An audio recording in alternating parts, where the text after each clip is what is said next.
தனுசு ராசி. அதுவும் இவங்களோட மூல நட்சத்திரம், புறா நட்சத்திரம், உத்திராட நட்சத்திரம், இந்த 3 நட்சத்திரம் தனுஷ்க்கு ரொம்ப வலுவாக இருக்குது. குருவும் நல்லா இருக்கார், அவருக்கு இருக்கக்கூடிய சனி பகவானும் நல்லா இருக்கார் 2ஆம் இடத்துல. அது இல்லாமல் ராகுவும் நல்லா இருக்கார் 4வது. அதாவது புது வீடு, புது வழி, புது வேலைக்கு போவாங்க, வெளிநாட்டு பயணங்கள் தொடர்ச்சியாக எடுப்பாங்க, அதுக்கான வழி வரும்.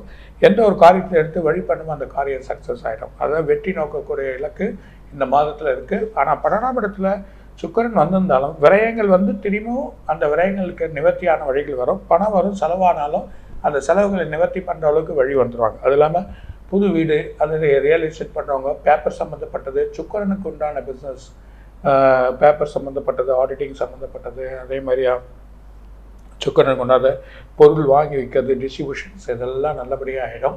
தண்ணி சம்மந்தப்பட்ட பிஸ்னஸ் இதெல்லாம் இவங்க பண்ணுவாங்க. இவங்களுக்கு அதெல்லாம் நல்ல ஒரு பலனை கொடுக்கும். பெற்றோர் வழியில் சில உடல் உபாதைகள், சின்ன சின்ன பிரச்சனைகள் அதுக்கு சரியாயிடும். அது இல்லாமல் மனசு ஒரு தூக்கம் இருக்காது, போக்கு சரியாயிடும். இவங்க திங்கக்கிழமை சிவனை வணங்குறது நல்லது. அது இல்லாமல் இவங்க வெளிநாட்டு பயணத்துக்கு பண்ணால் திருப்பதிக்கு போயிட்டு வாங்க. கண்டிப்பாக வெளிநாடோட பயணம், விசா இதெல்லாம் இவங்களுக்கு ஈஸியாக கிடைச்சிடும். படிப்பு ஒரு மந்தனா மாதிரியே தெரியும் படிக்கிற பசங்க. ஆனால் அந்த படிப்பு ஆட்டோமேட்டிக்காக அந்த எக்ஸாம் வந்துடும். இன்னும் 1 மாதம் எதிர்பார்த்த மாதிரி இருக்குது. அப்புறம் நல்லபடியாக